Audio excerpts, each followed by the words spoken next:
There we go. Okay, then welcome everybody to this second part of our session on ocean policy and ocean best practices in this sixth workshop on ocean best practices. To give you a little bit of an introduction for those of you that couldn't make it on Thursday when we had the first part of our session. What we did there was, oh, by the way, I will introduce myself really quickly. My name is Erik van Doorn. I'm a lecturer at the Walter Schücking Institute for International Law at Kiel University in Germany, and I'm a postdoctoral researcher at the same time at the Geomar Helmholtz Center for Ocean Research, Kiel, also in Germany, in the very same city. And together with Dina Eparkina and Paula Fernandez Veloso, I will co-convene this session.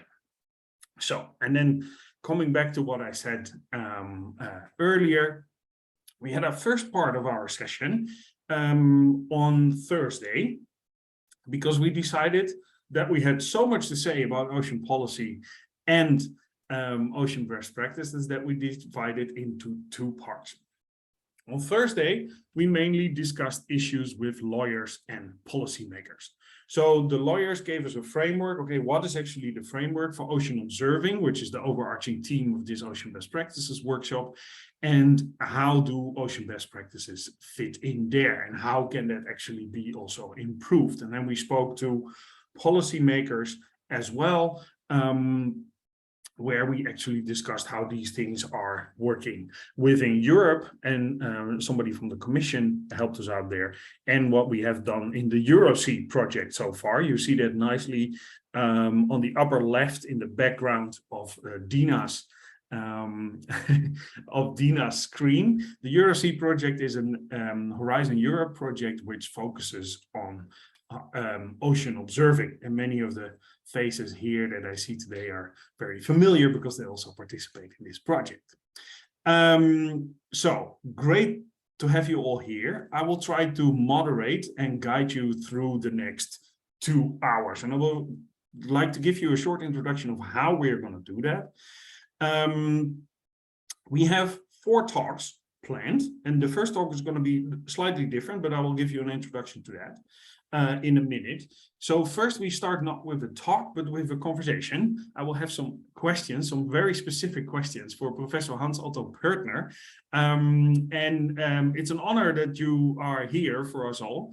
Professor Pertner is actually, among many other things, used to be a lead author for the Intergovernmental Panel on Climate Change, and is now co-chair of Working Group 2 of that same IPCC.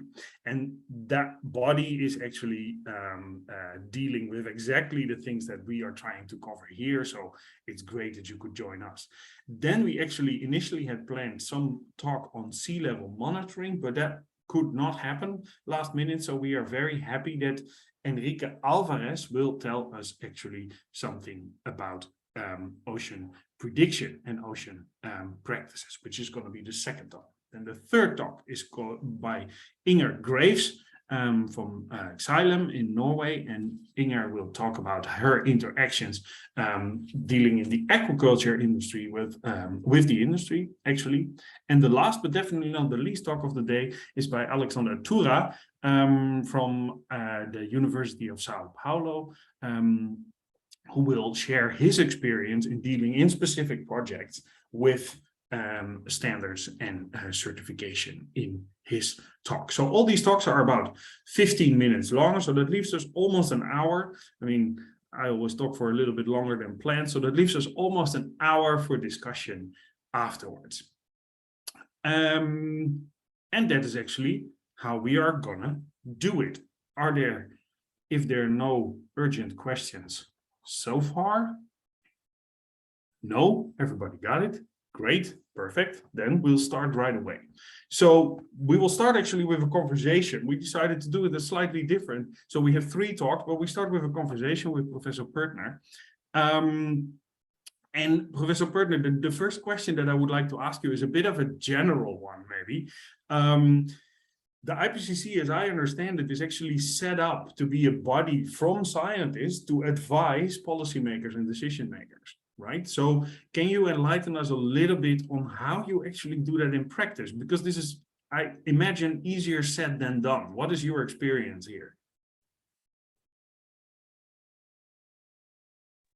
Yeah, thanks a lot. First of all, hello, everybody. Thanks a lot for the opportunity to be here. And you're addressing very critical questions, because what you would like to see is probably hear something about the best practice in the communication between scientists and policy makers. And certainly the IPCC has the strongest reputation among all bodies, at least those that I'm aware of, with respect to advising policymakers and providing guidance to what policymakers do.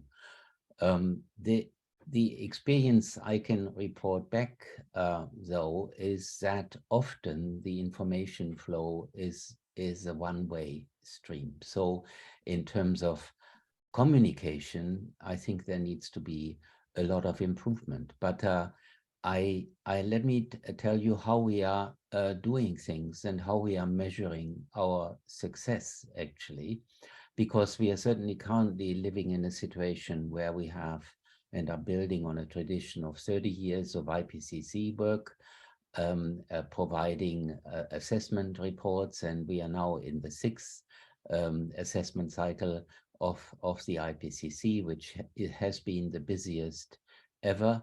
It has also been the most successful and impactful ever in terms of information output, starting with the special report on global warming of 1.5 degrees, which was a synthetic report covering both the oceans and land and society, and covering mitigation, adaptation, but also certainly as a background for orientation, covering the impacts of climate change.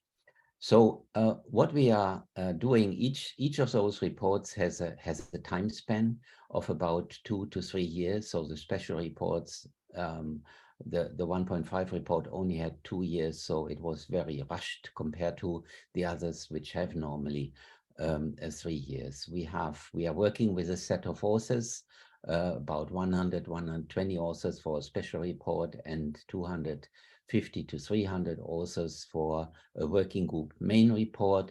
And you may have witnessed the release of the 3 working group main reports, starting with the one from working group 1, July, August last year. Then ours was released end of February this year, at the same time when the Ukraine war had started. And then April was the release, early April was the release of working group 3.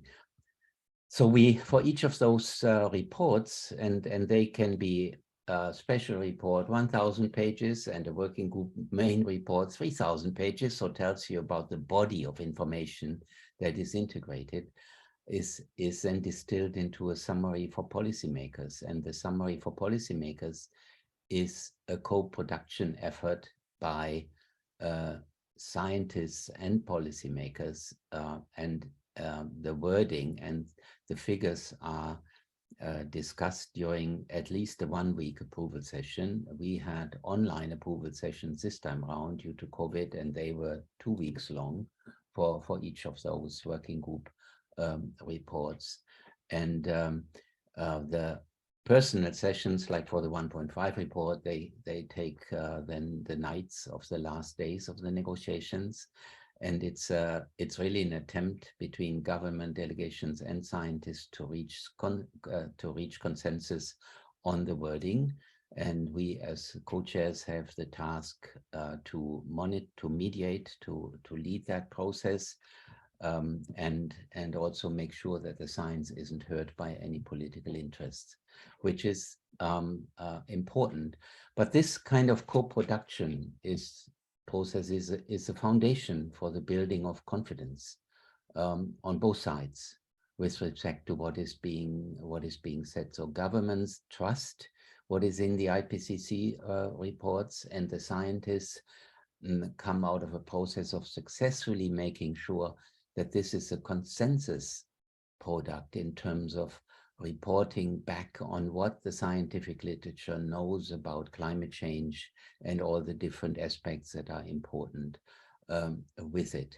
So it's a consensus product out of science, out of the sciences, from natural to social sciences, brought forward to the policymakers. It's a major effort in terms of time and commitment for the authors, for the bureau, for the co-chairs, and so forth. And it's really the foundation. I think I cannot imagine any other effort to be larger, to come up with similar results. And my impression also is if policy implements information coming out of the sciences, they relate it back usually to IPCC assessment reports with respect to the climate issue.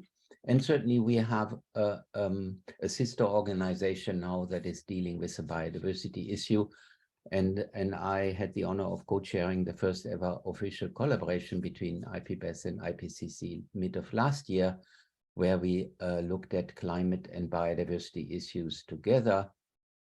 And what we certainly can say, both of these issues need to be addressed together. We will not be able to solve one of these at the expense of the other or without considering the other. That is just not possible. So this is the background.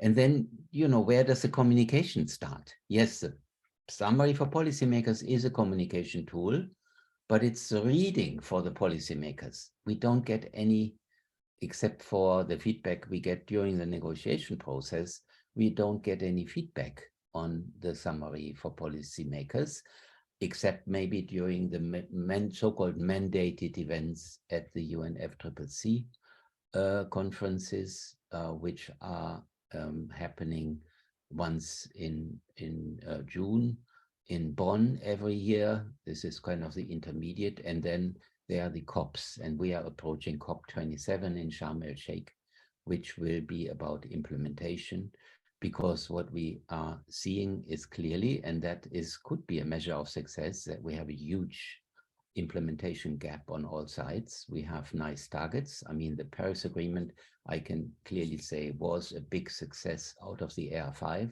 of the IPCC, but we have huge implementation gaps with respect to the implementation of the climate targets, but we see similar things on the side of the biodiversity targets and their COPs. So there are some major bottlenecks here that we have not really managed to address or eliminate in the communication.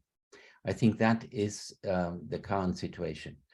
When we talk about communication, I can also talk about and tell you about how we do the communication in parallel to our negotiation for the summary for policymakers. We are distilling the key messages out of these reports. Our communication experts are bringing this together in a presentation. They're preparing, we are coordinating in parallel to the negotiation. Whenever we have free time, we check with them about what is being said on those slides. So we prepare for the international press conference.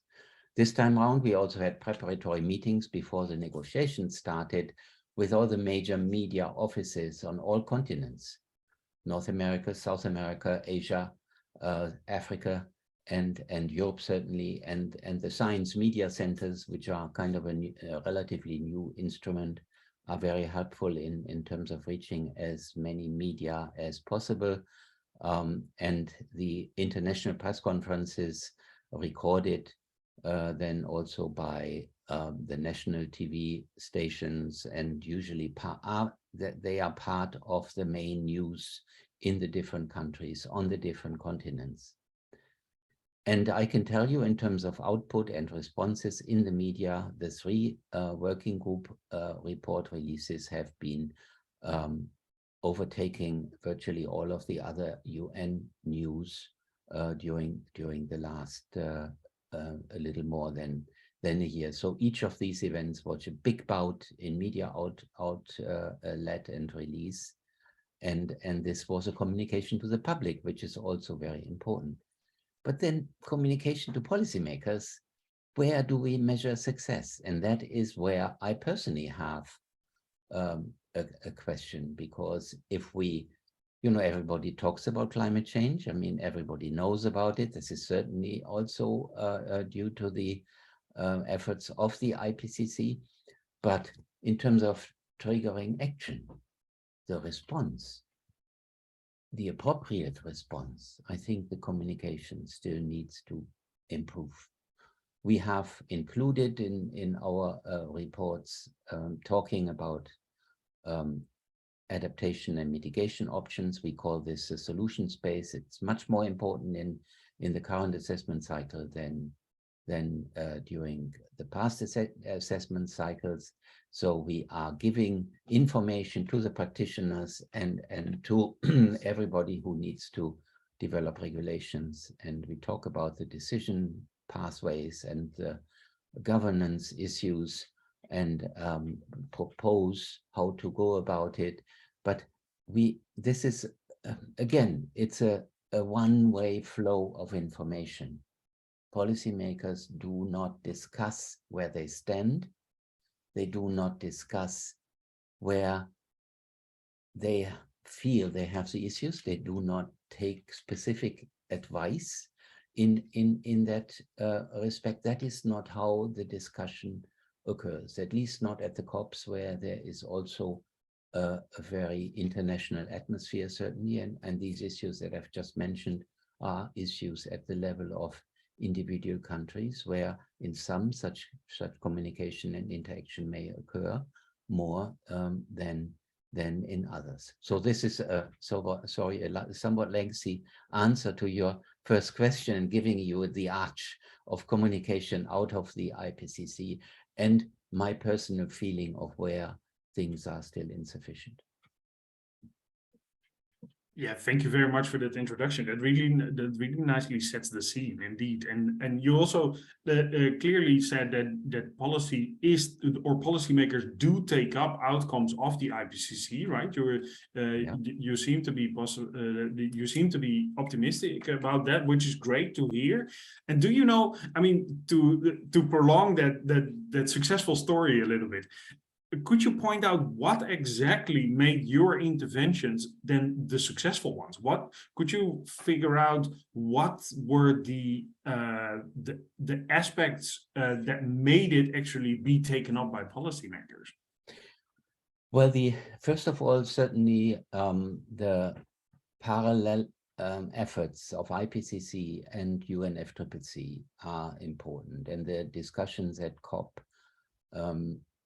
They take up the most recent information from the IPCC. So every time at COP, we are being asked to provide input according to our newest efforts. So in Sharm el-Sheikh, we will again build on our working group reports concerning adaptation and mitigation.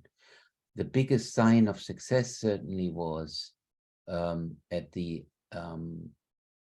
after the fifth assessment report, when I had the honor of leading the ocean systems chapter in the AR5, was the setting of the climate targets in Paris, and the working group 2 that I'm representing, that is talking about impacts and risks for the future, was actually providing the guidance for that. Where would be the critical risk thresholds, which risk levels not to surpass, and how.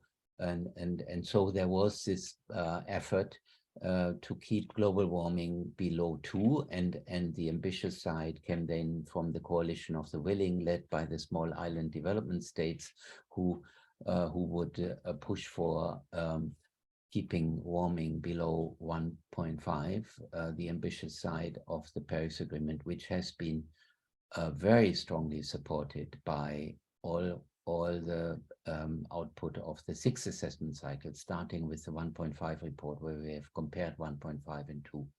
So the Paris Agreement is a pillar of success for IPCC. Setting the goals, that worked with the policymakers. And clearly the 1.5 report was the biggest splash in terms of outreach at the time.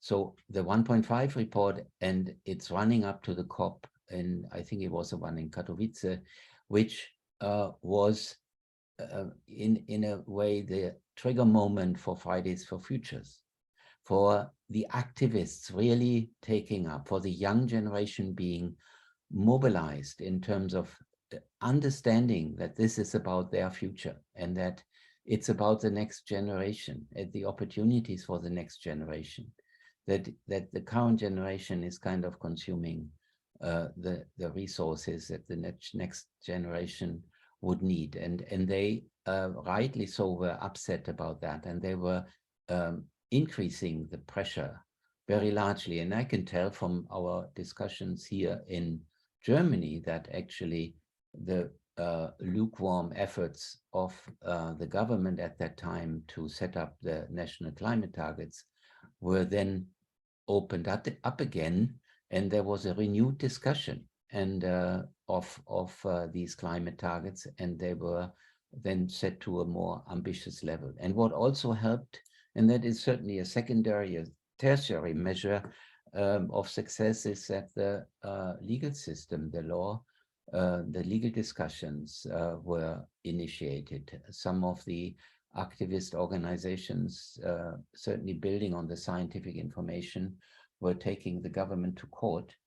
And actually one of the main statements by our highest court was that we don't have the right to reduce the opportunities of the next generation, as I just said. And this process is going on and needs to be going on. It also needs to be going on for nature, because biodiversity is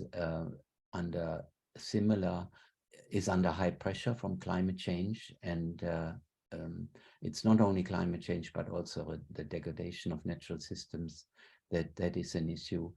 And the legal discussion around these issues also needs to pick up and develop.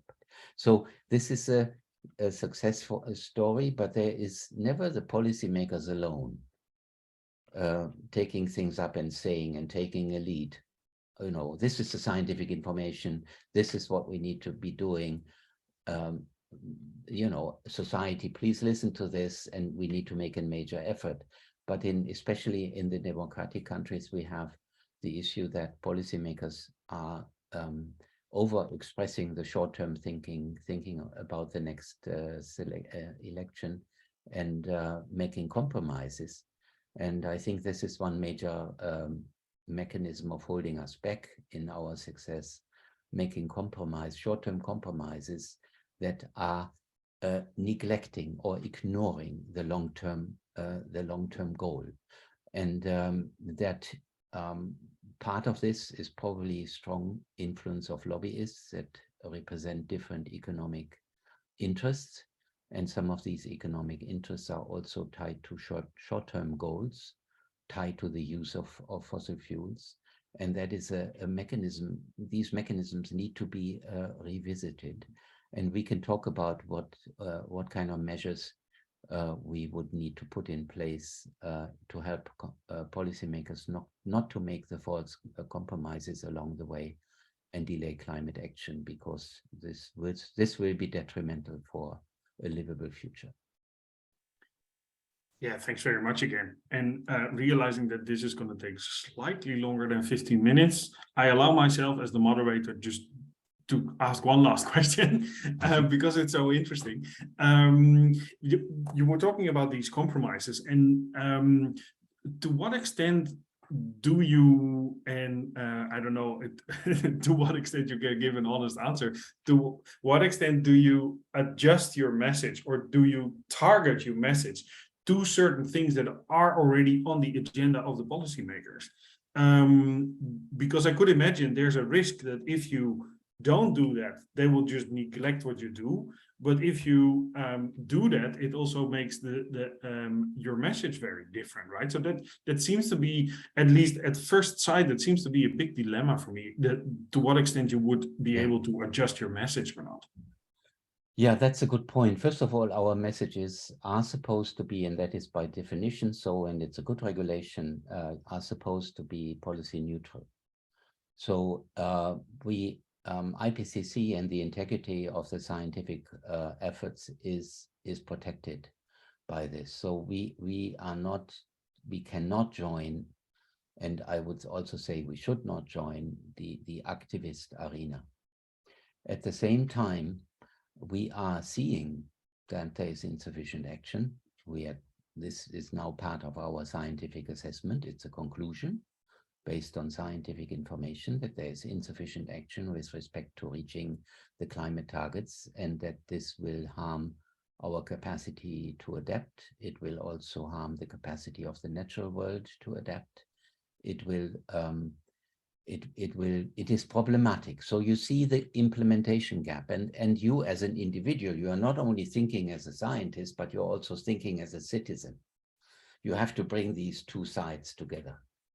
And that makes it challenging to then find the right words. But I can tell you that there is a way of escalating the language without changing the message.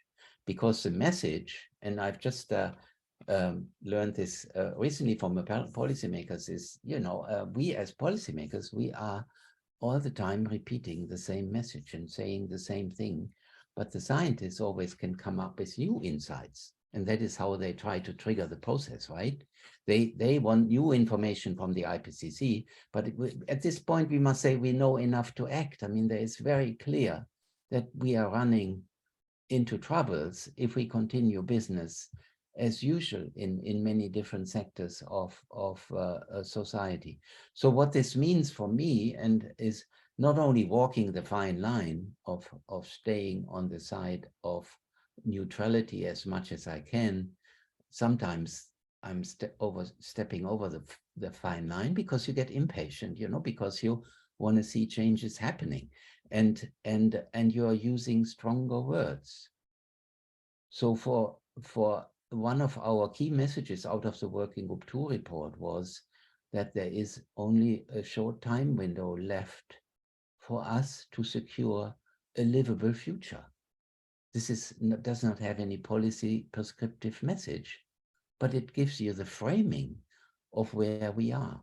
And we can say also on top of this, with respect to action, to strengthen this even more, that it is getting late for taking successful action. Because the longer we wait, the more we make these false compromises, the less successful we will be in our action. And this is a very clear statement where you see that there is a possibility to escalate beyond the just neutral description of factual things. Even if you talk about a risk thresholds, you say, oh, we go from medium to high risk at 1.5 degrees, which is actually sort of a general statement that comes out of our report, looking at risks in many different sectors. 1.5 seems to be really, global warming seems to be a risk threshold to be avoided. But that doesn't help. You need to find words where you reach the emotions of the people, and then at the same time you need to give them hope. But it is very clear that taking action has no alternative. Keeping to the way of life we are currently still leading, is not an option. So, but if we are willing to change, there's hope for a better and sustainable future. Those are amazing last words. So I would just leave it at that for now. Thank you so much, Professor Pertner. I would love it if we could end the session with those words, but we have another 3 really interesting talks which we are going to go through straight away. But thank you so much for sharing your thoughts. And there are already a couple of questions in the chat. If it's okay, I would just keep them for after the other talks, and then we address these questions to you. Would that be okay, Professor Pertner? Yeah, sure. Yeah, okay, great.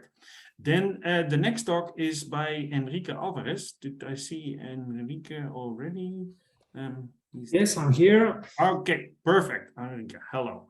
Yeah, I didn't recognize your last name, sorry. Enrique recently switched to Mercator Ocean, Mercator Ocean International, I should say, in France. And he will tell us now, and we are very glad that he was able to step in the relatively last minute.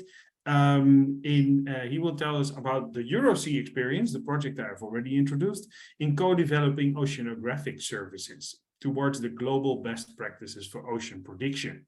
So without further ado, Enrique, I would like to go over to you, and please, the floor is yours. Thank you very much. It's not an easy task after previous discussion and conclusions to jump into the arena, because it was so interesting and exciting. But if you are, hopefully you're watching my screen now. Yes, we can see it. Mode. Now, so I will talk a little bit, as you were mentioning, of EuroSea and the also very nice things that we are doing there in EuroSea, that the team is doing there. I'm not any longer at Puertos del Estado, but this is connected with my present work at Mercator, and this is what I would like to explain today. So we are dealing about the coastal environment. This is a complex environment, and we have a lot of, as you know, economic activity, 40% of the world population living very close to the coast. All these figures that we use as a starter many times in our reports. This is very important for aquaculture, renewable energy, coastal infrastructure, etc. And it's a very complex environment. It's affected by winds, it's affected by currents, by heat waves. So if we were able to foresee the state of the ocean in advance, we could plan and we can mitigate disasters, especially in the framework that we are today of climate change. So this is one of the many things that we are doing at EuroSea, and particularly in Work Package 5, which is dealing with coastal resilience and operational services. In particular, I will talk today about OSPAC, which means Oceanographic Services for the Ports and the Cities. And the idea here is that the port and the city are physically together, sharing the space, but culturally many times are looking to different directions. Are one looking in one direction and the other one looking to the sea, the other looking to the land. And they don't talk many times the same language, and they don't use the same tools for deal with common shares coming from the ocean and the atmosphere, common threats. For example, storm surge can affect both the port and the beaches on a city. So we decided to build this new tool, the OSPAC, in the framework of EuroSea, to provide the town halls and the port authority a common set of tools to deal with these threats. Then in this OSPAC, we are doing model downscaling, software development, a series of actions that are needed to build this software. So we are demonstrating this software in 3 locations. One is in Barcelona in Spain, the other one is Taranto in Italy, and final one, Buenaventura in Colombia. So these are the 3 ports and cities where we are doing the demonstration of this software. This is a product that is already on demonstration phase. You can enter through a login page. It is the port and the city, the one that have to give you access to this tool. Then when you enter, you have a series of visualizers. This is for the real-time data. You can see here the instrumentation. Also in the framework of this EuroSea project, we have implemented a low-cost tight gauge network in each of these 3 ports. This is the operational system where you have on one hand the forecast point. On those points, you can set alerts. You see the different colors corresponding to the different alerts of the system. Every user can touch the thresholds of these alerts. Is fully configurable. You can see the time series also with the thresholds for the different alerts. On the other hand, you can have 2D maps of the forecast. This is for example for the currents, no, for the waves, but you have the same thing for currents, etc. And you can also run downstream tools such as oil spill. This is an example of an oil spill model running in the Barcelona port. So this is very useful to deal, for example, with an accident inside the port, and you can get very good information to where locate your barriers. On top of that, you have a specific alert messages that are sent on real time based on the instrumentation or daily based on the forecast. So all this provides a whole set of information that is extremely useful for the port to manage the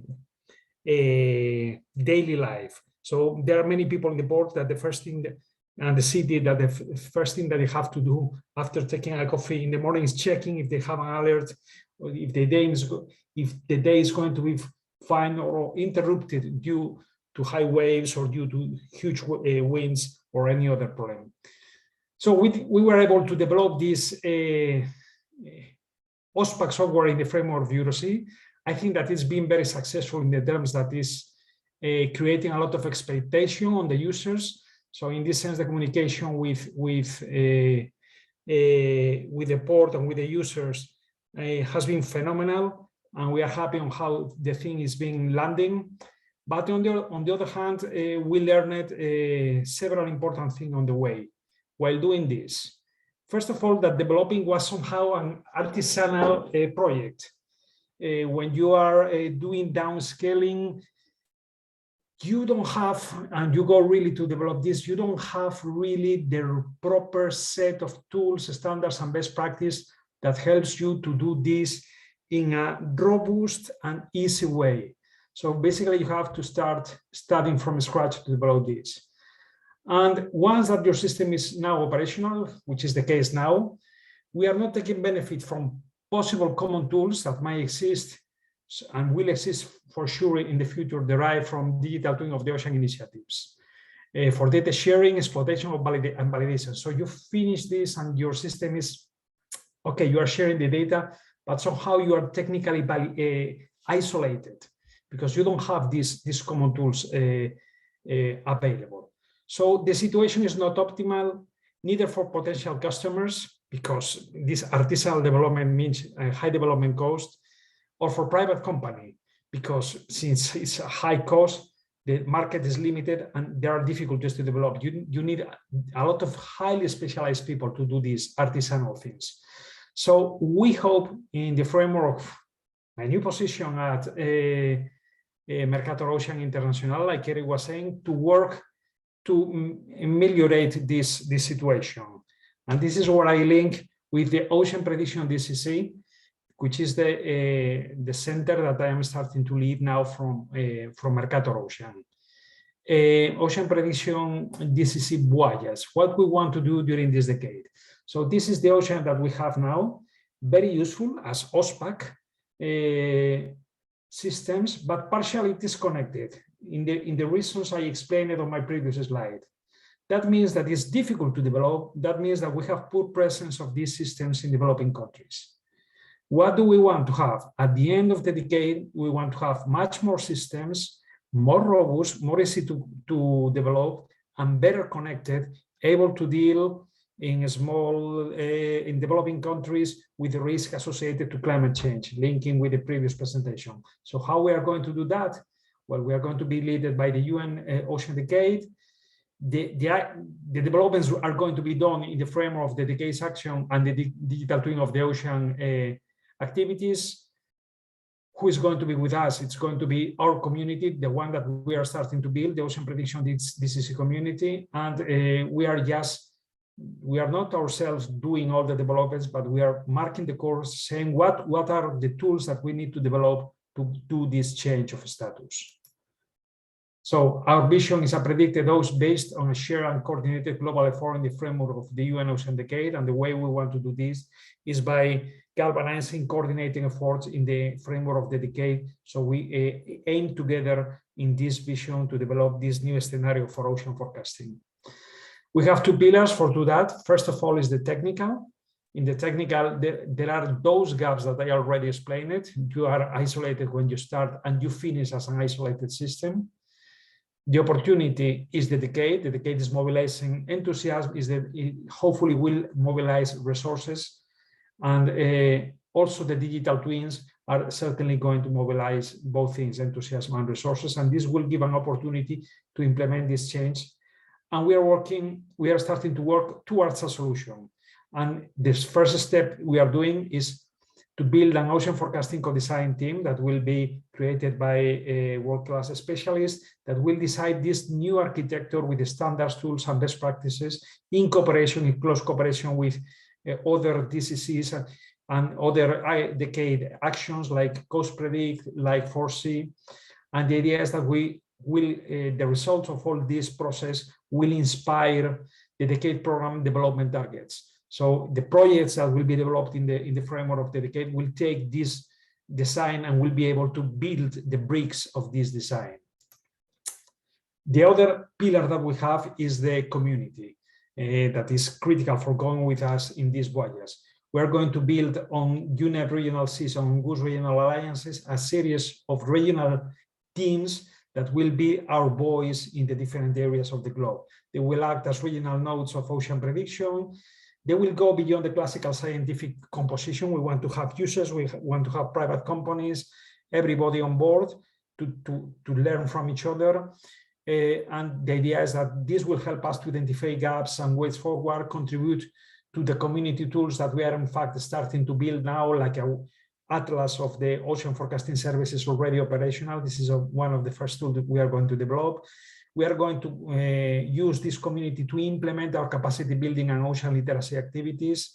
And we are going to advocate for the implementation of the best practices, standards, and tools that we have developed in the framework of the decade and that were initially designed by this ocean forecasting co-design team that I explained. So this is already ongoing. We are starting to develop the web page, the tools. Many things are already, there's no much to show yet, but many things are on the way. We have an important milestone on January 2023. I hope to meet you there on the kickoff meeting of Ocean Prediction DCC. And with respect to ocean literacy and capacity building, we have basically not started the work. We are in the process of creating a pool of possible ideas to develop starting 2023. So please save the date, 11 and 12 January 2023 as the start of this voyage of Ocean Prediction DCC. So to finish, we hope that Ocean Prediction DCC will be a key element for the ocean prediction we need to overcome these difficulties I explained and to make things like OSPAR more worldwide spread and more easy to implement and more robust. We will build on an active community of users, scientists, and policymakers. We will have additional focus on developing countries because it's where we believe we can make a difference. And we will harness the decade framework and the arrival of the digital twin of the ocean. Those are our opportunities to develop things and to join and deliver together worldwide. If we achieve this, even if we achieve it partially, we will have substantial benefits, connected community, new and better operational forecasting services, and sorry about that, and a technologically linked worldwide ocean forecasting framework. We are fully aware that this is a significant challenge and it's only possible through heavy collaboration with decade programs and other relevant actors. And I finish with our motto, which is connecting the world around ocean prediction.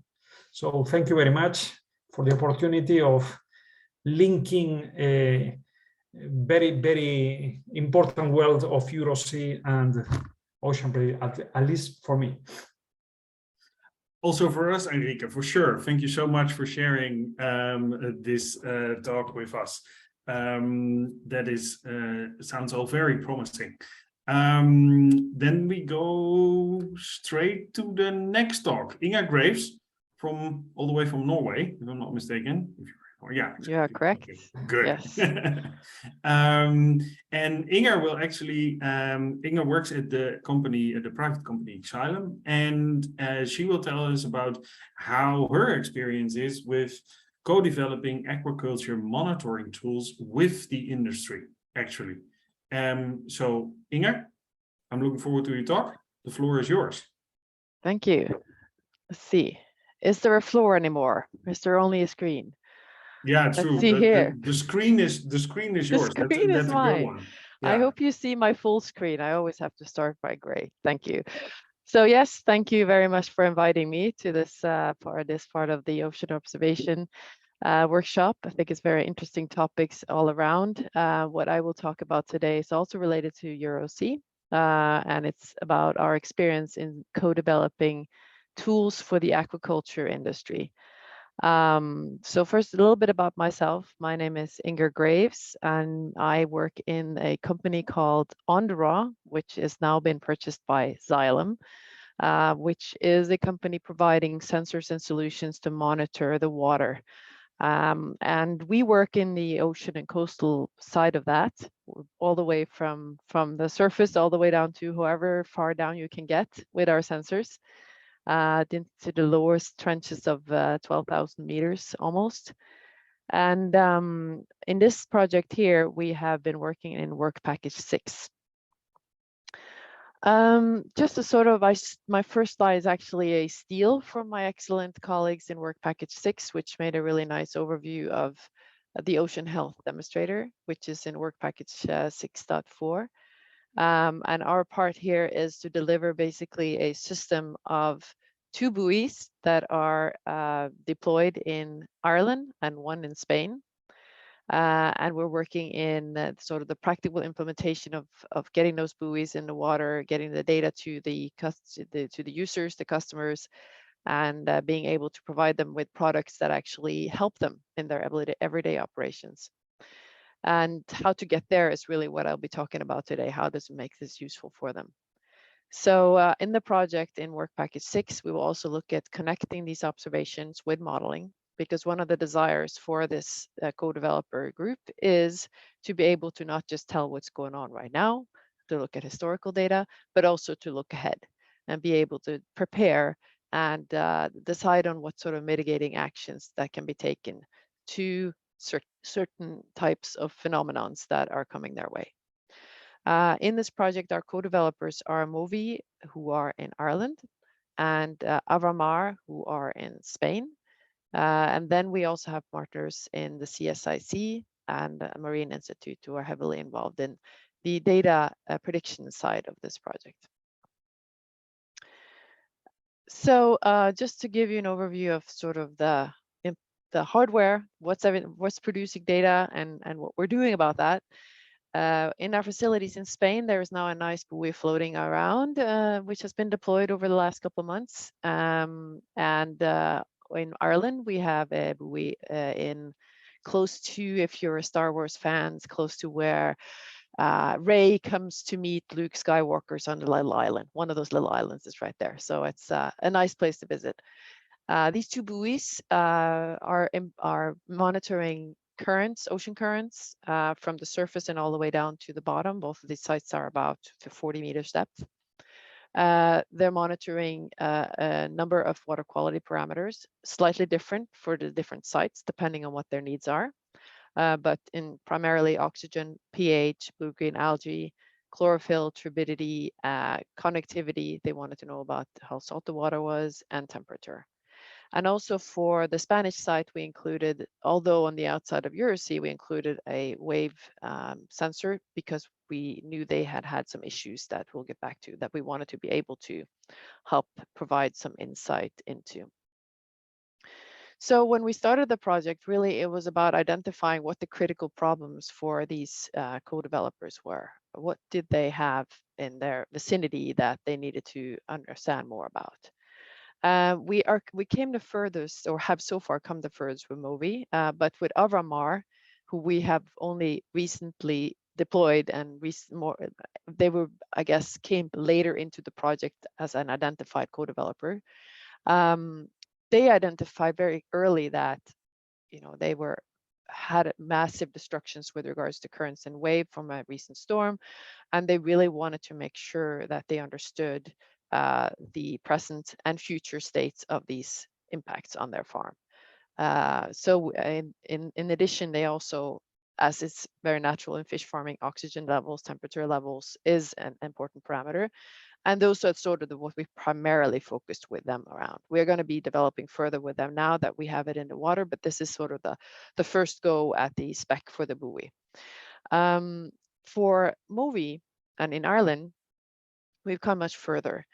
So this little table here is something I've harvested from our collaboration meetings that have been run by Diego Pereiro from Marine Institute, where we are working on the implementation of getting this data to the Copernicus database. And also to figure out, okay, what do we need to provide for these guys to have a tool to run their facility. So what they were interested in was to understand more about marine heat spikes and, in practicality, what is a marine heat spike? That was something that we were discussing in our meetings. What actually impacts you with these spikes? For them, above 17 degrees Celsius, they wanted a warning, they wanted an alert, they wanted something to come and tell them that this is happening. And they also wanted to have an even stronger alert above 19 degrees Celsius. And ideally, of course, you can monitor this and get the alert real time, but they would also like to see these alerts coming as a predicted state in the future so they could know about what's coming their way. They were interested in seawater salinity more as just a parameter they wanted to monitor. And the same with the pH. Oxygen was also something they wanted to be alerted on. They want to know what the current conditions are. They want to maybe stop feeding if the oxygen levels are too low. And they also want to ideally be able to look ahead and see what's coming in that sense, to see if what is the trend for the oxygen saturation in the different levels in the site. And then they also had a number of other parameters they wanted to observe. Seawater temperature, they really wanted to have a vertical profile, which we weren't able to provide them with from the actual hardware we had. So what we are looking at there is to use modeling in the different layers with, of course, the temperature sensor that is on the buoy as a reference as well. Winds and currents were important for them. And then accompanying this, being able to take advantage of remote sensing data as well to sort of complete a picture beyond just the site, maybe look at more what's coming, maybe look and see the wider spatial distribution of these phenomena that they're observing close was important. And they also wanted then to see, for instance, marine heat waves as a more broader spatial observation instead of just their sites, a particular water temperature. In addition, they also wanted to look at more particle tracking. And one of the things, their big problems that they wanted us to solve, which I don't think, unfortunately, we will be able to solve for them, is to do a very accurate prediction of jellyfish hitting their site and moreover, what to do about this jellyfish when it hits their site. And for Ireland, that was one of the primary problems last year, limiting their and really hitting their mortality rates was these jellyfish that were hitting some of these farms, which is unfortunate.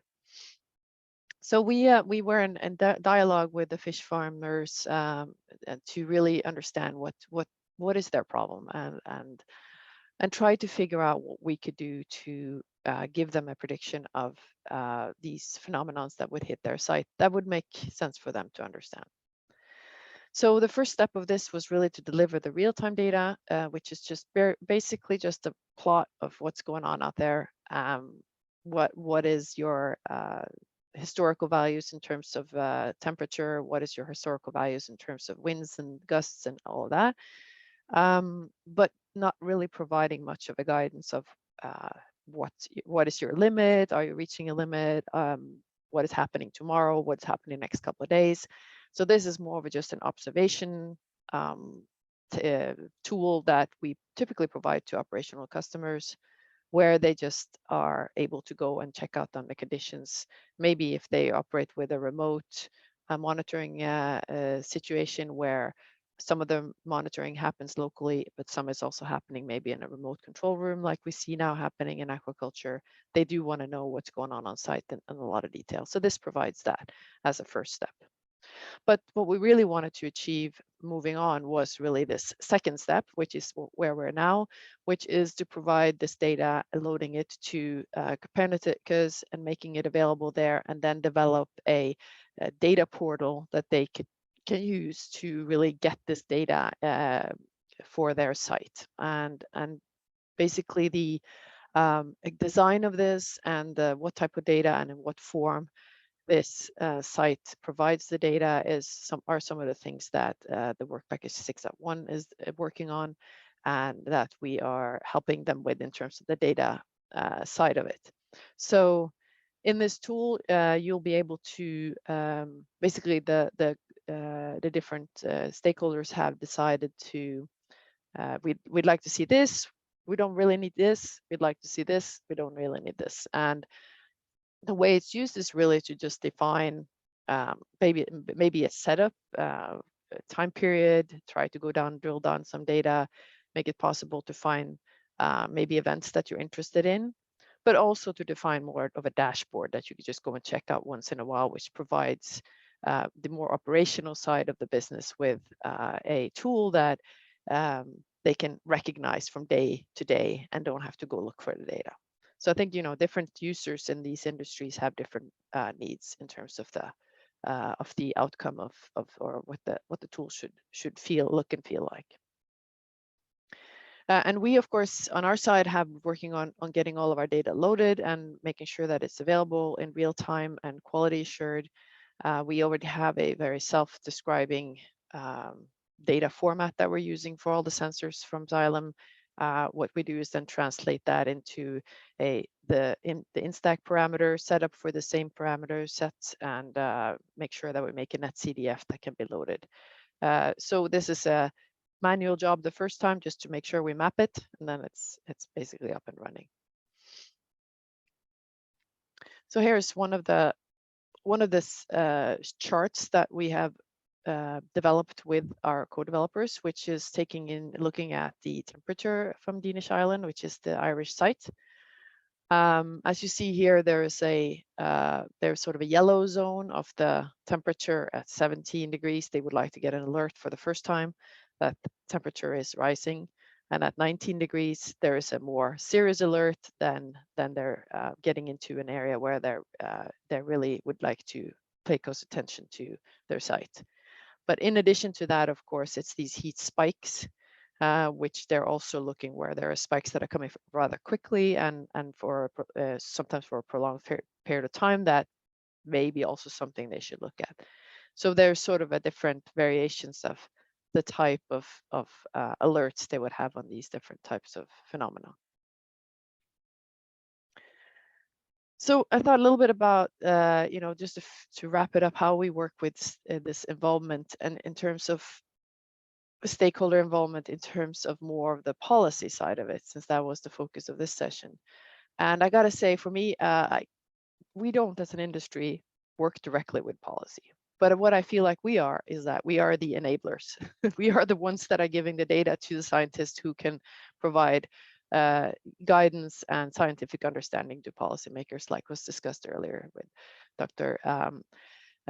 Porter.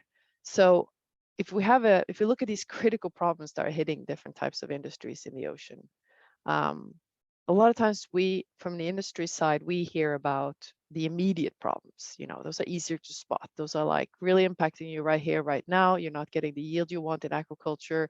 You're getting problems in offshore winds with maybe high waves. Those are the things that are really easy to spot. But maybe sometimes these critical problems are of the more longer term, like climate change, like a non-sustainable working methods in some of the industries, and being able to scope that problem, frame that problem is maybe the first step that needs to happen. And sometimes I feel like we are working with industry in the immediate problems, but the longer term problems are more, that's where science comes in. That's where our scientific partners come in and say, we're studying this problem. Can you help us? So the next step is, once the problem has been sort of framed, is to say, okay, what is the benefits and harm of a particular proposed policy? and what is the impact. The researchers will have to look at the impact of maybe proposed policies surrounding that solution. And then the third step is where we come in, which is really, we are providing data. We're helping industries understand their impact. We're helping industries monitor their impact on the environment, on their surroundings. And I feel we can more provide an assessment of what is the cost and what are the consequences of maybe adopting several types of policy.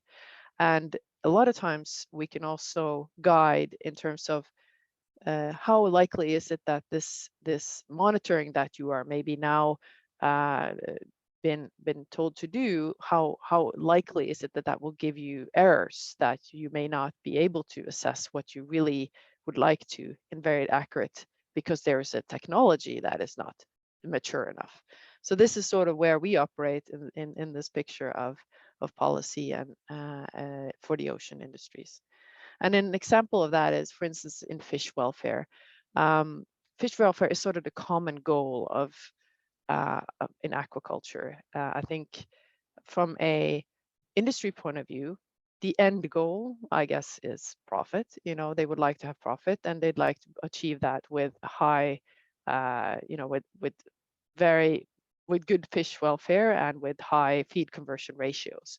So their goal is profit driven, but there's also a goal from sort of the environmental side, is to say, okay, fish welfare is just in general the right thing to do. I mean, this is a live species and should be treated with respect. Common goal, different reasons for that goal.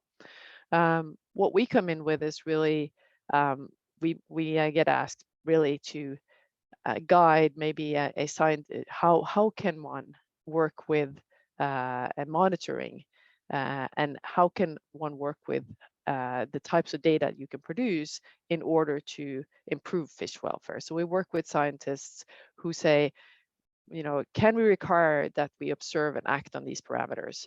Do we have the tools in the toolbox to accurately determine that we are heading in the right direction with fish welfare in this fish farm? And so that's where we a lot of times get involved in saying, okay, what is possible to achieve technologically? What are the costs and consequences going to be? And sometimes when we come back and even give our advice to saying, well, we think the technology is mature enough to be able to make decisions based on this, we see that it doesn't always get put back into policies. So it's a sort of a continuous circle of evaluations of how mature is technology up against what we'd like to have the industry monitor that we are partaking in. But I feel the actual ocean observation practices that we use are really the base of this, making sure that we are following the set standards for all of these parameters that we produce, and making sure that we are providing the knowledge to the policy, to scientists to provide to their policymakers. And I'll just like to end with this, which looks like a very messy overview of EuroC, but I do love it because it does say a lot about what we're trying to achieve. We have the demonstrators here. We aim to really connect ocean observation and make it a system that is all-encompassing, has the quality that we need to make the decisions that we want for the ocean.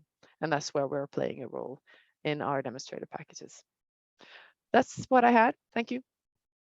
Thank you very much, Inger. That's great. I really like the framing of from industry to science to policy. I think that is something that we might actually be able to pick up on in the discussion.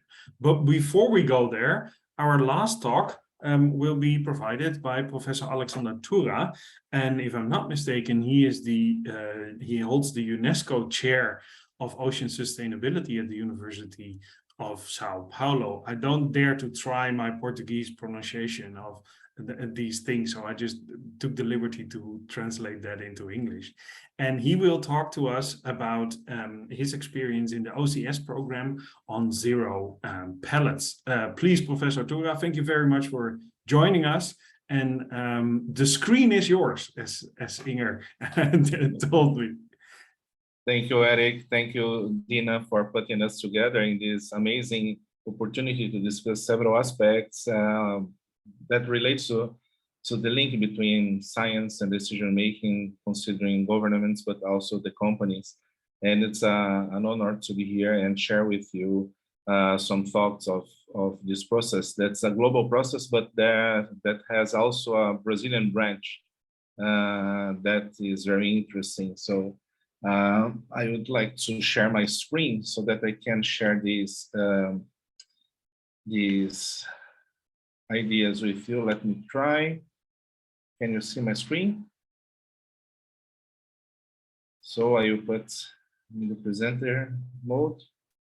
It's okay? Okay.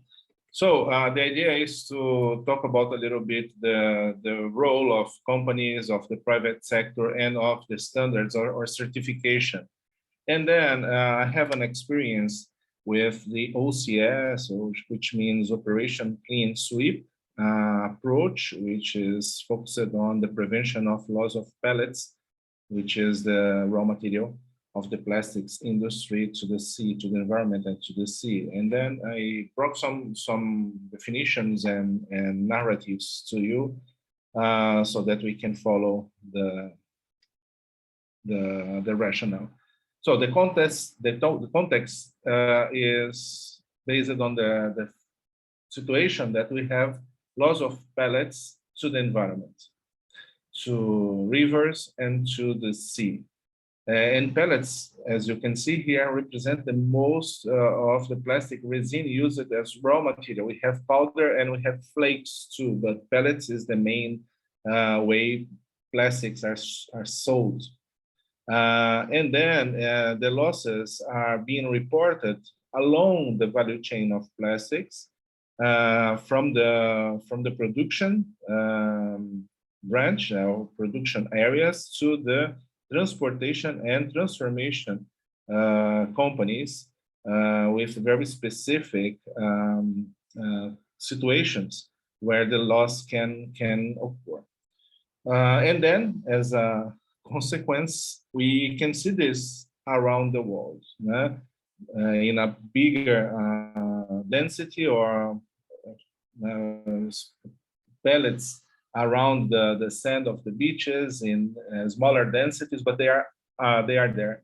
In Santos Bay, here in close to São Paulo, we find pellets up to 2 meters depth in the sediment column, and we have about 40 tons of pellets buried in the sand, not in the surface. So they are hidden.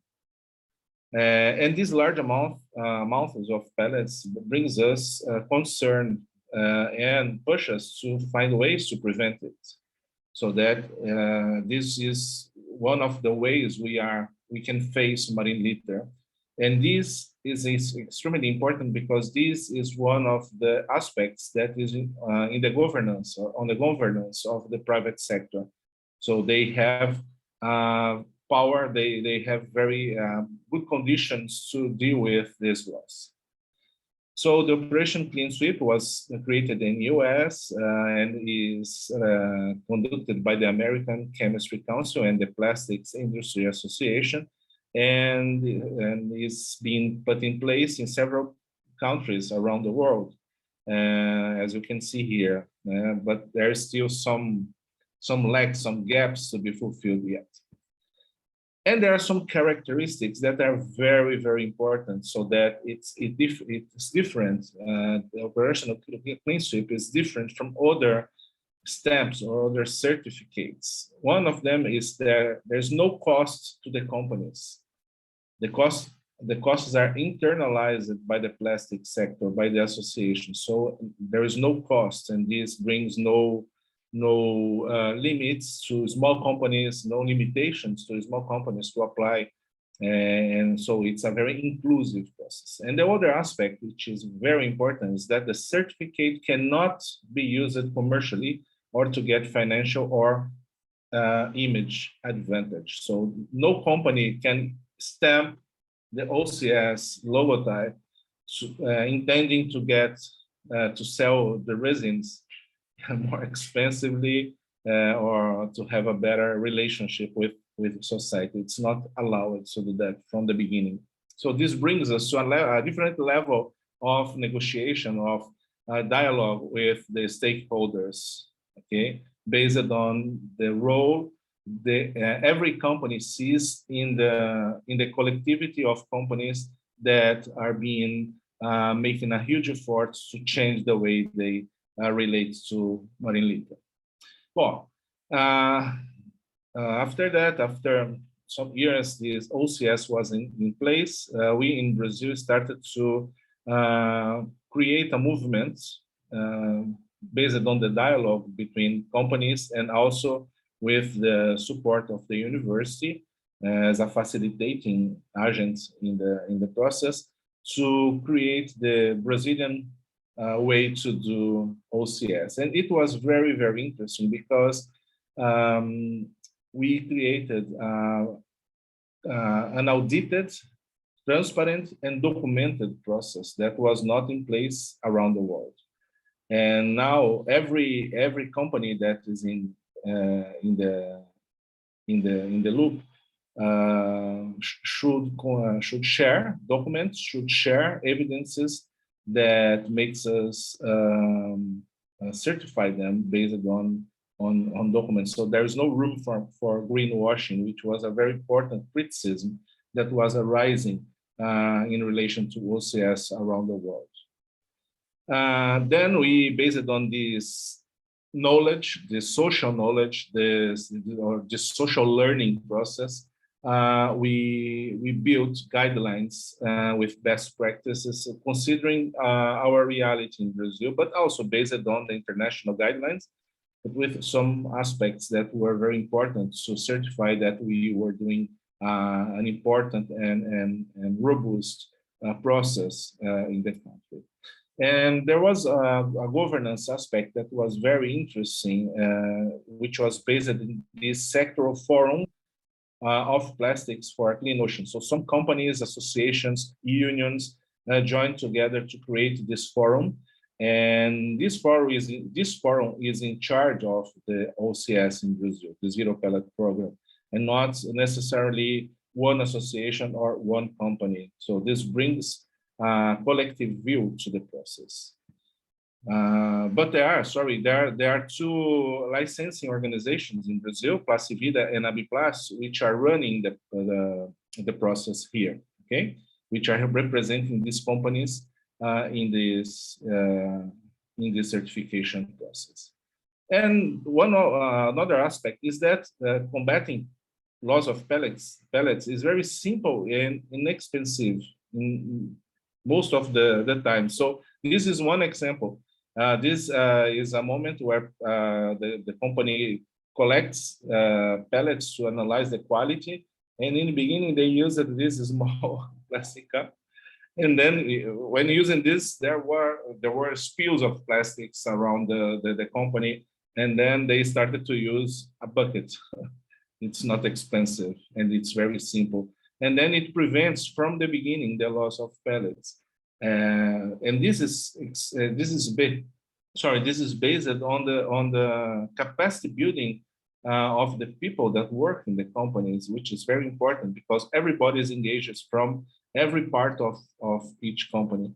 So it's a very inclusive process. And the guys that are working on a daily basis in these unities, they have the opportunity to share their insights, their suggestions, so that they see their contributions to the process being implemented. So it's very inclusive. And then there was a portal and an intranet that was created to include, to insert the information and all the requirements to be certified. And one difference of our process here in Brazil is related to the, sorry for the picture that is in Portuguese, okay, but there are steps. These are 5 steps, step 1 to 5. And these steps are organized in time, so that the first one is the commitment, the second one is the assessment, the third one is the working plan, the fourth is the implementation report, and the fifth is related to the OCS Blue or the Zero Pellet blue certificate, which means that the companies should share indicators and allow an external audit into the companies. So there is some kind of definition of subsequent steps that accommodate the learning process of the company so that they can learn and produce these documents along the way. This may take about 2 years to come from step 1 to step 4 or 5. Okay.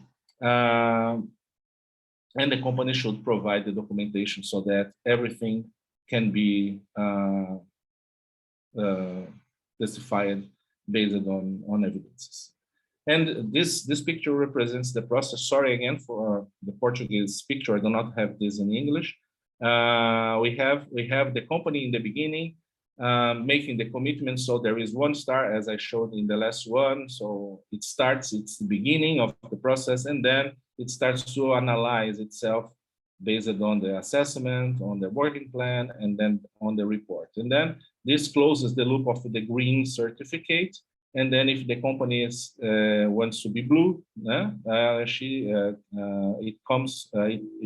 shares the information and allows the auditing process to be inside the company. It's a very sensitive process because the companies are not willing to share some strategic information that they are using in the plants. But regarding the pellets, the zero pellet process, they are already sharing a lot of information and practices, so that there is a strong contribution within the sector to implement. Because if one company prevents and the other one doesn't prevent, the image of the sector will be the same. So they are working together.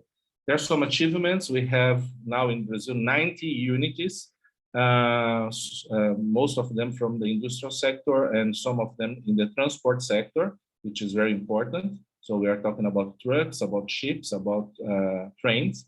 And then there is a perspective of increasing these numbers in the next year. Okay? And we have some companies that are already blue.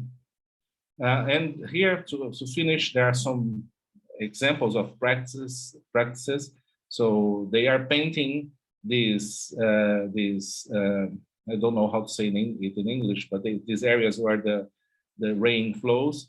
They see that the sea starts here, and then this makes the employees to understand that there is a connection between the company and the sea, and then they are using meshes to prevent the loss of pellets through this system.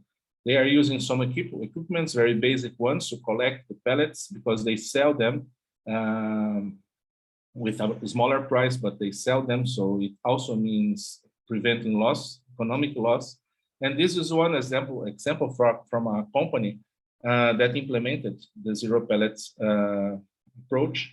And this represents the amount of pellets that were swept in the floor of the company. And then you can see that although there is some variation, the trend is to reduce the loss of pellets in the floor of the companies, which means that they can go to the environment. So there, the prevention is very clear. This is another example showing the reduction of the amount of pellets in the draining of the companies. It's very clear, and this is amazing because when releasing the big bag, the pallets from the pellets from the pallets, they use this kind of equipment, which is a kind of knife that created that make the pellets to go out and spread all the way around. But then they move it to this other one, which costs about $1, I think. And the tip of the knife is protected, so that there is no chance to cut the bag, and then there is no loss. So it was a suggestion of an employee that make it and make it happen. So these are some examples that I would like to share with you and bring some contributions to this broad discussion on how we can link science, decision making, and improvement of quality of work in companies and in the environment as a consequence of this. Okay, so this is my contact, and thank you very much. Thank you very much, Alexander. That was an amazing insight in a field that I don't know so well. And I mean, I love how simple sometimes these solutions can be. That's fantastic that you showed that.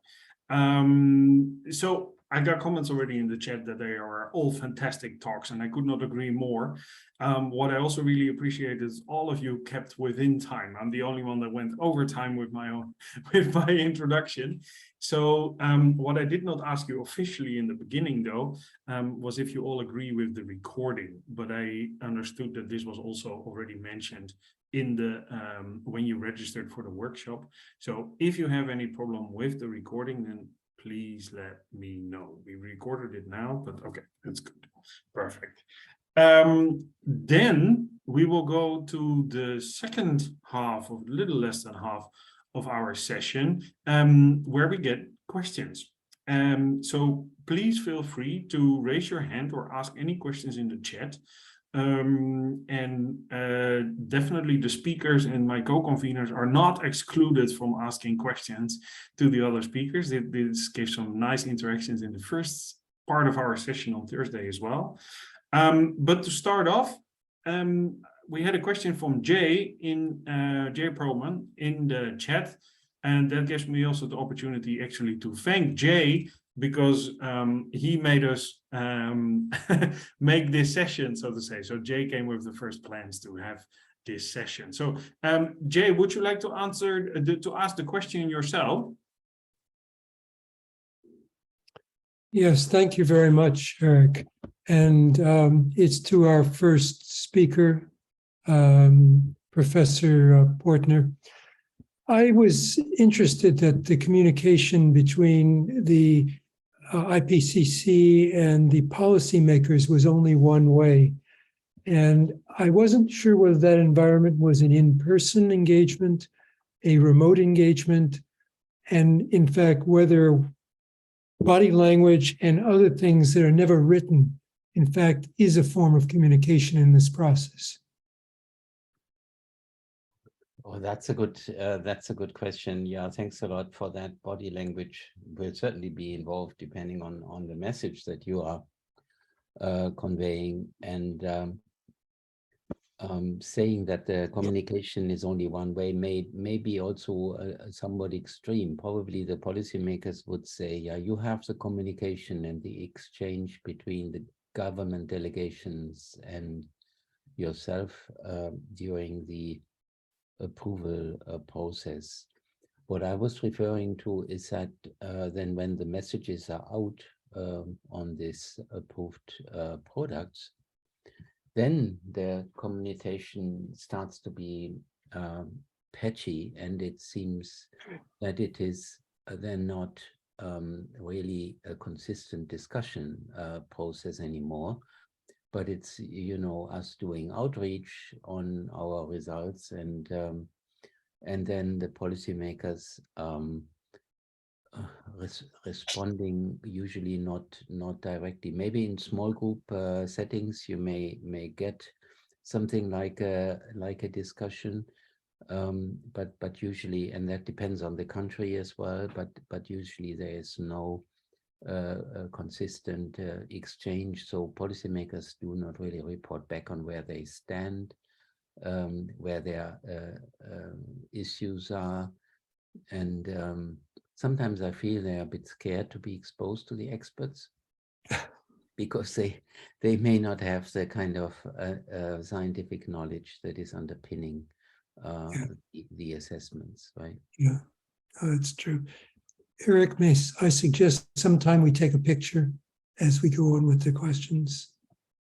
Yeah, certainly. I've never done that before, though. But can anybody do that? Or I can do it, Eric. Well, yeah. Okay, good. The print screen. Okay, so whoever has the ability and wants to turn on their camera, this might be a good opportunity to turn it on, to smile, and then Dina will make a screenshot. Great, I see some more faces appearing. Fantastic. Yeah, cameras are being switched Thank you on. very much. Very nice to see you all. It's almost like in person, right? Almost. Okay. Okay, great. Dina, you have one? Yeah. Good, perfect. Okay. So you can see the body language. Yeah, exactly. And Uncle, now you have your camera on anyway. Would you like to ask the question that you had in the chat yourself? Yeah, I was afraid of that. Yes, so it's a question to Hans Otto Portner, but also maybe to all the other speakers, because of course, from what I understand and also what he explained is that there is a lot of time dedicated to, to achieve to a consensus, to go to this meeting, to talk with all the scientists, to achieve this communication, and of course, the participate in this kind of event. So I wonder, do you still do research? And if it's also, it seems that there is a lot of time dedicated to that. So I just wonder also if, the role of professional communicators or marketing experts in the case of industries and so on, also linking to the other speakers, if it's something that's, this question, like it should regular scientists between brackets should do that, or specialized people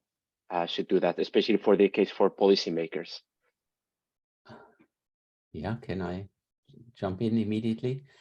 Yeah, thanks a lot for this question. I can only encourage you, if you ever think about getting involved, to do this, but your commitment would be either for a report as a lead author, and that will be a 3-year commitment, or if you get involved in the bureau, then it would be the full cycle, which is currently between 5 and 7 years. The current one is 7+ because of COVID delays. And yeah, the question on research is a good question, because certainly you need some arrangements with your home institution in terms of the time that you are committing to the IPCC assessment report. They definitely need to know that this is taking a bit out of your life, again, depending on your role. I'd say as a lead author, it's maybe 20% of your time, and if you become a coordinating lead author, then it's becoming more, and it's coming in waves. So there will be dedicated periods, and if you're co-chair, yeah, you also work at least half of your time for the IPCC. And in terms of research, there's still possibility to maintain your normal life as a researcher to some extent, as maybe not during the periods when this comes in waves, but it is also important to recognize that this is a different way of doing science and doing research. So we get quite a few publications out of these activities, either before or during or after report writing, and usually in the form of reviews. But sometimes this synthetic view helps you to put your research, your own research, and your own contribution, because you will be selected for a certain contribution that you are making to the scientific literature. You put that in a wider context, and that may help you to write publications and enrich your publications. So I'd say there are opportunities that you shouldn't miss once you are involved. And sometimes these papers take you to higher ranked journals than if you just do your own little piece of research. Thank you. Alexander Tura, please. May I jump in? Yeah.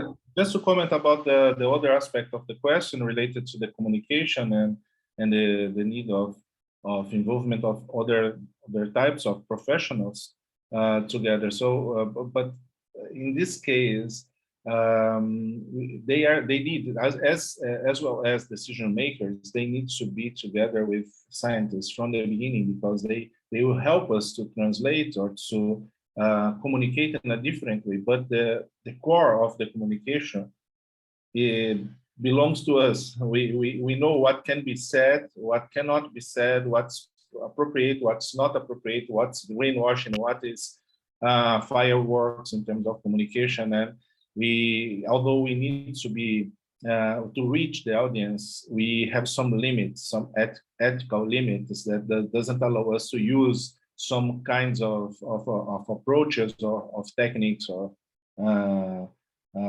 that communication sometimes use. And then it's important that we have people from different areas together with scientists from the beginning, so that they will learn along the process and be extremely helpful in the end, translating the information in a good way. I think this is important to understand, that although we perhaps want to have some abilities or develop some abilities to communicate, working on advertisement of science or other ways, we need to identify partners that want to go with us in this endeavor.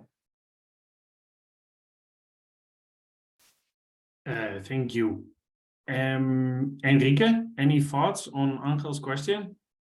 Yeah, but I was refraining myself to give time for more questions, but well, communication is really a challenge. I mean, I think it is something to be a good communicator is somehow like to be a good singer, and it's something that requires certain internal talent.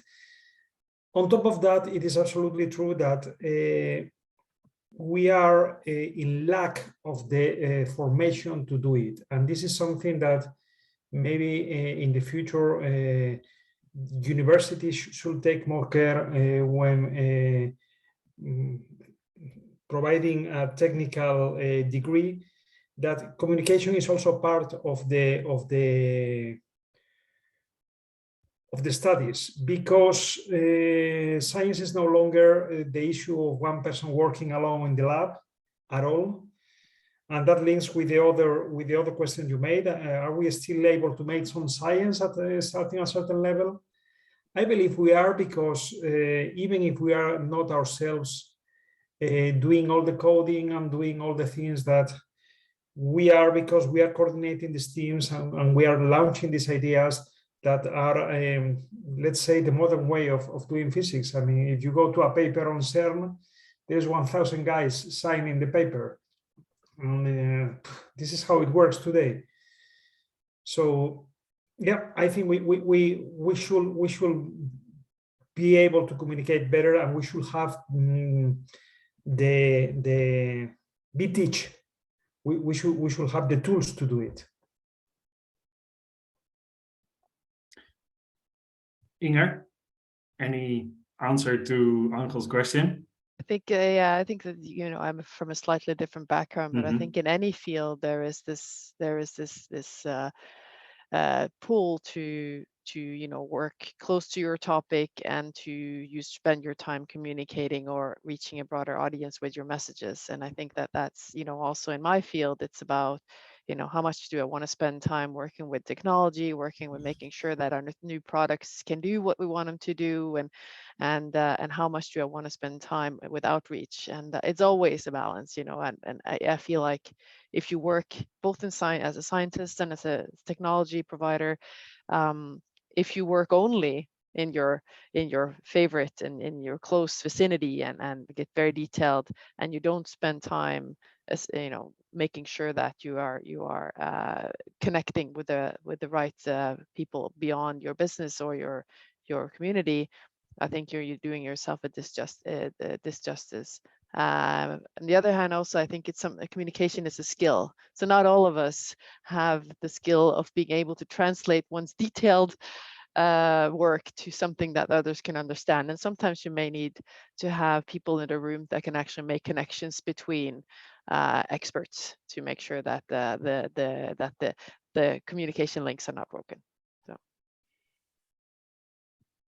Thank you. I think, Jay, you had another question, which might be both to Professor Pertner as well as to Enrique Alvarez, right?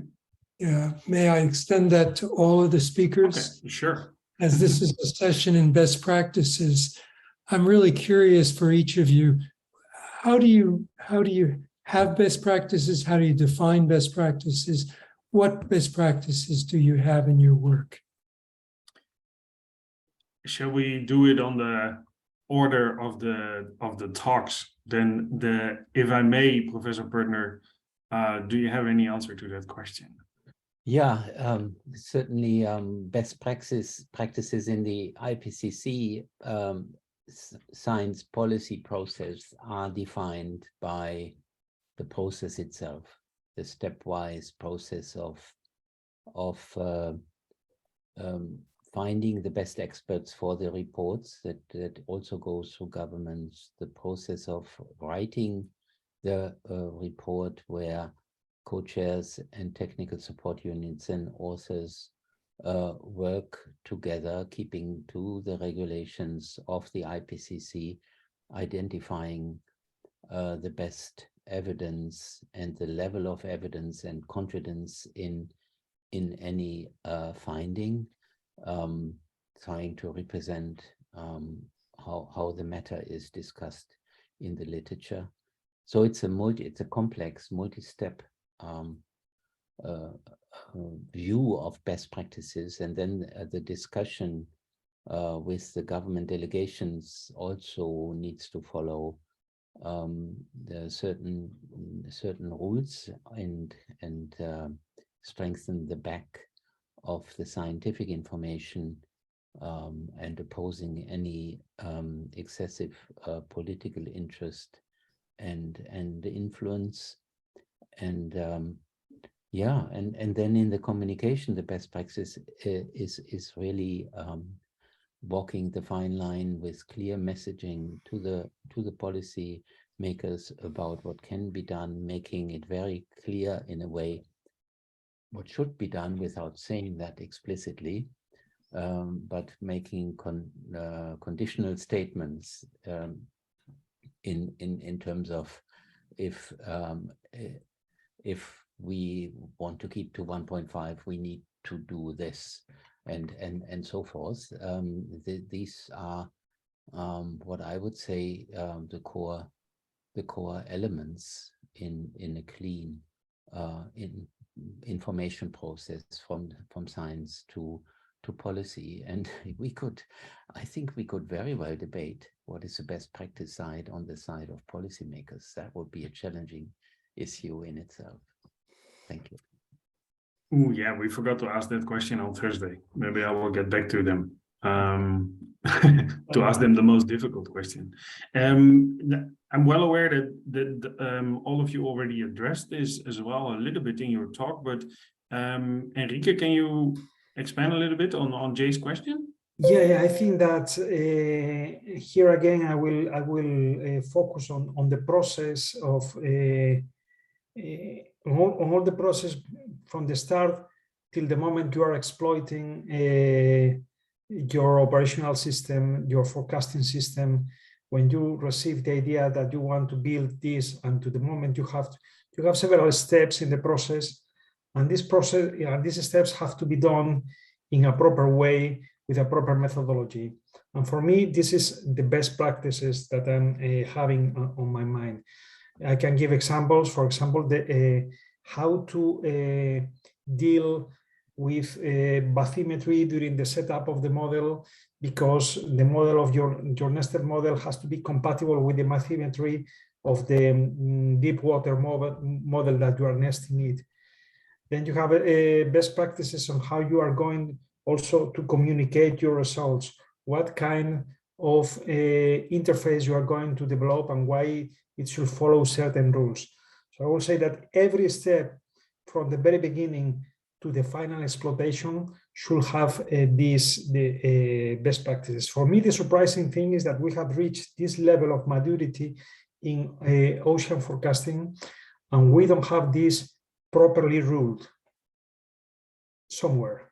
So I think this is the place where best practices have, and we are certainly looking forward to collaborate with best practices in the framework of the decade, where there is an ecological niche to fill, which is very important for incoming generation of modelers.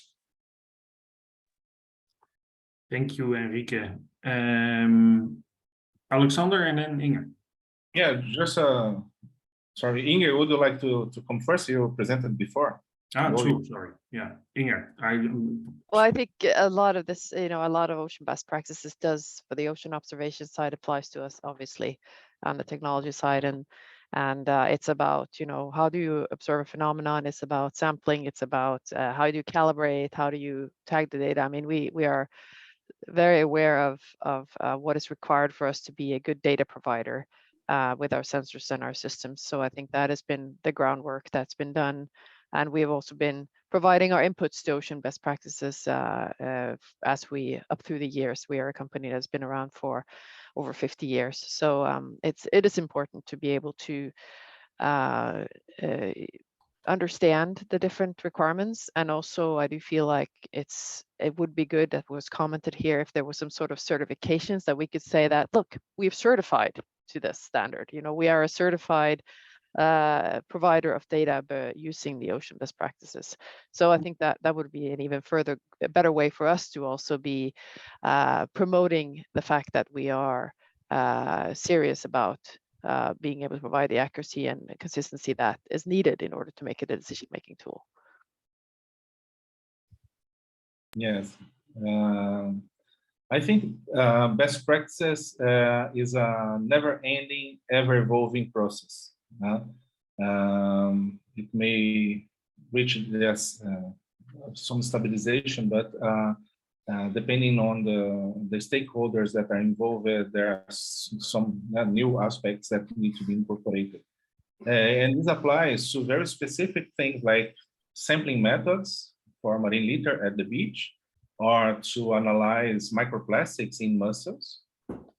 We try to incorporate this approach into the guidelines we wrote for GESAM on the guidelines for standardizing and harmonizing methods for marine litter, which was published in 2019.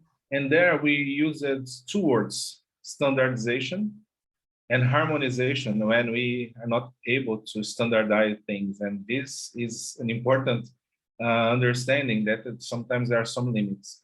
But best practices can also be applied to the way we deal with citizens, perhaps, or for example, in a citizen science approach, because there are scientific aspects related to citizen science, but are also citizen aspects related to citizen science, and ethical aspects that need to be considered. And there are some recommendations on how to do that. So I think we have to have best practices to create best practices, understanding how we can foster the dialogue so that we can incorporate new contributions to the way we are doing things. So it's stay open-minded, leave the door open, and analyze critically and the contributions that come from different stakeholders. Another point. Paula mentioned here the idea of the ISO, the standardization. And then I may say that beaches already have a standard for tourist beaches. So there is a very nice example on how we move it from best practices of coastal management to an ISO to manage it. Just to comment your comment here in the chat. Yeah, Paula, do you want to ask your question? Then we go to Dina. Or did you get an answer already? It's fine.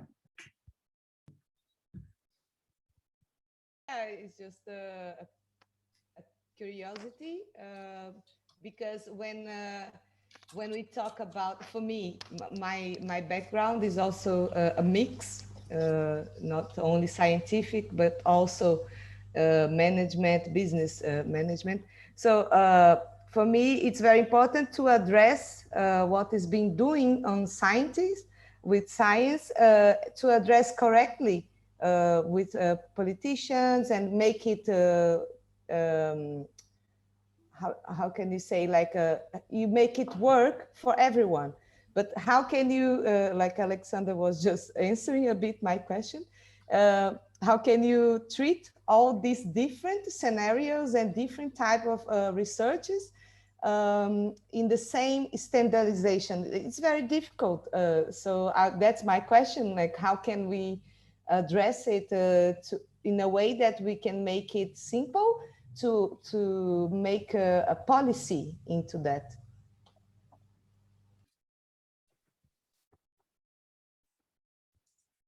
Anyone?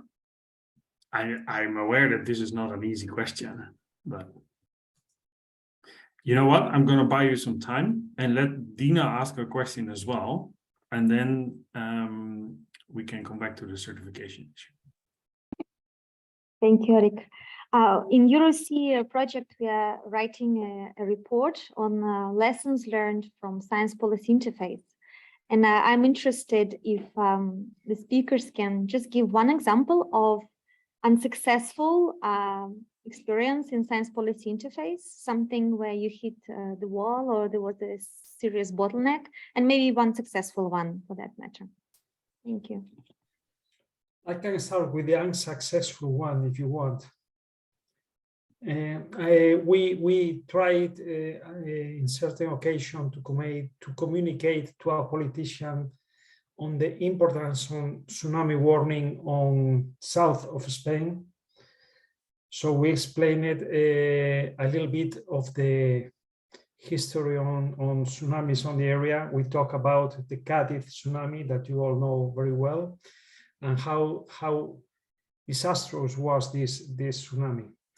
So everything was looking good. He was fully surprised and really into it, really saying, okay, this is something we have to take care about. And then he asked, what was the year of the tsunami? And we say 1755. And literally he exploded into laughing, literally saying, okay, this is not on my 4-year period of time. Next issue. And that was basically the end of it. So that is also something very difficult. Communication sometimes hits the wall of the, let's say, boundary condition of politicians. And for sure, Hans have much more experience than me in hitting that wall with the head. But okay, this is the bad one. That came very fast. I will think about the good one. Any other good ones, bad ones? Well, I am in Brazil. I have a lot of bad ones recently, unfortunately. One is related to biodiversity and climate change when we talk about Amazon. Deforestation, burning, and mining, and other things. So there are a huge amount of information that supports that Amazon should be explored or used in a different way. But this is not happening in this government. So we need to push a little bit more to change this trend. Yeah, maybe an example in a positive way that I already referred to in my deliberations is setting the targets, the global targets, and the negotiations in the policy arena are always consensus-based, so they are across governments, and 195 governments in Paris have agreed on keeping global warming below 2 degrees with the attempt to strengthen the ambition to keep it to 1.5. And this is positive. And similarly, there are positive targets on the biodiversity side. But with respect to negative and what Alexander just reported us, it's part of it. In general, the implementation of these global targets clearly sucks. And that is a problem at the level of the region and at the level of the country. And these sobering experiences are tied to these observations that, as Alexander talked about, the Amazon, which is certainly also a big point of discussion in our reports, what needs to be done to conserve its biodiversity and also its global function in the climate system. When we released our report in the end of February, a couple of days later, the Canadian government made the announcement that they would open the exploration of the ocean close to Newfoundland for oil mining. In a way, at a time when we know, and there's a new number under discussion where we know that our emissions would need to go down by 8% per year now. We have lost so much time, 8% per year now, in order to keep to 1.5 degrees global warming. Then such measures and decisions are just not timely. They're not fitting the context. And the current crisis, energy crisis that we have is also part of this picture. It's constraining our flexibility so much that we are, and policymakers are making compromises to allow everybody to continue with our normal mode of life, which is very understandable. But it's now becoming very clear that protecting our climate, protecting our biodiversity, the longer we wait, the more this will become an emergency situation. Thank you very much. Inger, you mentioned in your talk already, you see it like industry, science, and policy, right? Do you nonetheless have some answer to Dina's question? Yeah, a couple of years ago, we were approached by a couple of scientists that are working on some new legislative regarding monitoring in aquaculture. So it just happened to be the same area, where they were looking to mandate a certain type of monitoring connected to the sites. And they were asking us a little bit about, how to make sure that this type of technology was mature enough for them to take and adopt in as a standard for a monitoring system. And we provided our feedback, which was, we believe it is. We believe it's just it doesn't require you to have a lot of false alarms, and it does give you a value of making sure that you have a healthier site and healthier environment around the site. But nonetheless, it was actually rejected due to a couple of different reasons regarding that. They thought it was leading to too much cost in monitoring, and that they couldn't mandate this to the sites. When I'm looking at the aquaculture industry with enormous amounts of biomass, particularly, for instance, in these hatcheries, and they're using just a couple of sensors to make sure that all this biomass, all these fish larvae and the fish itself survives. I'm thinking, a sensor costs maybe 1,500 euros. The value that you're protecting is 100 times that. We're just we're doing them good in order to provide them with rules about how to monitor, to make sure that this biomass is protected.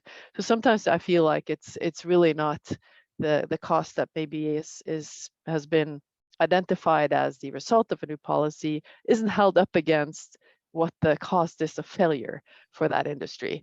And that to me seemed just very strange. So not all of our advices are taken into account, I believe, but at least, I think it's a good discussion to have, what do you mandate and what do they actually have to just figure out for themselves? And then we get to Paula's question. Yes, I will come back to that one, although I realize it's a difficult one. So how do we get actually to such a, and I'll open it to everybody, also in the audience and whoever wants to answer this question. how do we get to a standardization? Is that even possible? And I would guess that it would be for policymakers sometimes, oh, okay, there's a standard best practice to do this, right? Let's take this one. I could imagine it makes it easier for policymakers, or does that is that too much watering down the scientific results? Any thoughts? Just sorry, just to interrupt you a little bit. Now I'm thinking maybe we should invite some of them to answer our questions. Huh? The policymakers, you mean? Yes. Yeah. Yeah, we should have done it on Thursday. Yeah. I forgot to ask them. So there are actually these, the Alexander mentioned those already, right? So there are actually standardized things for this in the on beaches and so on. Jay, do you have an opinion about it? Yeah, I think that it's not a either or, it's a combination of integration in the stream from best practices to standards. And in fact, there are standards in ISO relating to oceans and ocean observations, as there are in other areas. I think the interesting issue is the standards take a long time to produce. They're a complex negotiation, and they're very, very important for standardization. But if a field is rapidly evolving, then you have a problem of the standards keeping up with the technology and the practices in a field. And in that sense, the bottoms-up generation of best practices can be more effective and be more rapidly adopted. I would comment that in between those, we've recognized that if there are multiple practices in a given area, how does a new person decide which one to use? And this then led us to working with GUS and the OBPS in an endorsement process. So we bring together expert panels, not unlike what's in ISO, what's in OGC, what's in IEEE. And these experts can go through all of the practices and say, this one is probably the right one for this location and this environment that is fit for purpose. And so I think to answer your question, Paula, there are really many aspects of this continuum of best practices and standards, and they're all necessary. Thank you, Jay. I really agree on what Jay has explained in the certain importance of a bottom-up approach, but the bottom-up approach has to be somehow conducted or untriggered, because if not, probably will the experience is that spontaneously does not come. And I agree that it's very important to have the proper endorsement process. The idea that we have with respect to ocean forecasting, what we want to do in the decade, is work with GUS on that, and to be more specifically with the expert team on ocean forecasting systems, the ETUFs, and try to focus on the work of ETUFs, working with best practices, all this endorsement work. So this is important, and I think that for this particular case, we have at least a way forward. We hope it will work.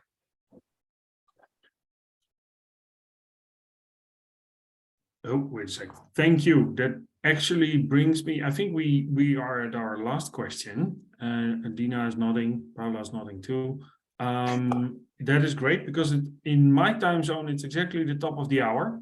And thank you all so much. Our speakers of today, Hans-Otto Pertner, Enrique Alvarez, Inger Graves, and Alexander Tura. It has been a very, very fruitful session, and I could talk for hours about this, but I also know that you have more important work to do than just talking about your work, although that is not less important. I get already angry looks from Dina. So Also, thanks a lot to my co-conveners, Paula Fernandez Veloso and Dina Eparkina. It has been a lot of fun working with you. Also to the organizers of the Ocean Best Practices Workshop, Jay Perlman and Pauline Simpson. Thank you so much for giving us the opportunity. I hope we will meet in the future.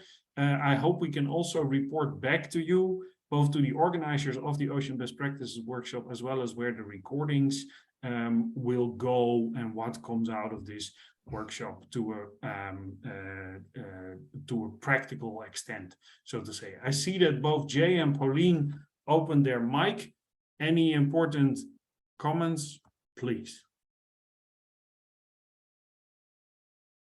For me, just an excellent session, Eric, and thank you to all the speakers. It really was so interesting.